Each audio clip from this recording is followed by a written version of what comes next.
11节的感动时刻，感动时刻从今年开始要带您一块来品尝客家妈妈的美味料理，而且呢，美味的食谱我们也放在脸书上，要和您一块来分享。今天呢，我们要一起到屏东，在屏东呢，有美和新故乡乐舞团的老师徐焕梅要教大家如何制作客家金瓜板。她特别喜欢金瓜板，因为呢，这个味道有妈妈的味道，而且是永远忘不了的好滋味。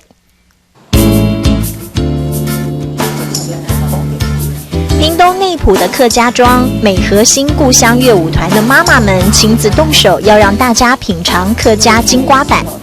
跟着老师徐焕梅一起动手做，因为大家都怀念这一味儿。糯米跟蓬莱米的比例是5比2，泡水泡个4个小时，磨成米浆之后沥干就行了。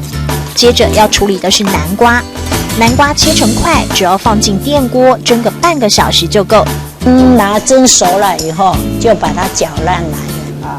搅拌好的南瓜糊均匀揉进米团里，呈现色泽透亮的金黄色，就代表了金瓜板的第一步已经成功。要让大家吃得满足，馅料也得花功夫。有一个香菇，芹菜，把它切得细细的，这样再搅拌一起。好，真材实料，金瓜板很饱满。妈妈说，过年才会有金瓜板，对他们来说，这可是童年里甜蜜的回忆。要有古早味，还得要特别选用香蕉叶当蒸笼纸，而金瓜板要好吃，也要好看，所以刻上花纹，做成南瓜的造型。热水滚烫后，再把满满的回忆送进蒸笼里，要蒸得美味，每5分钟就得要看一眼。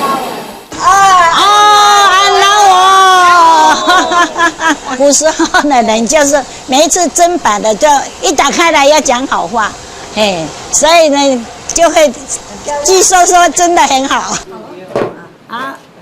延续传统，说些吉祥话就能够有好心情。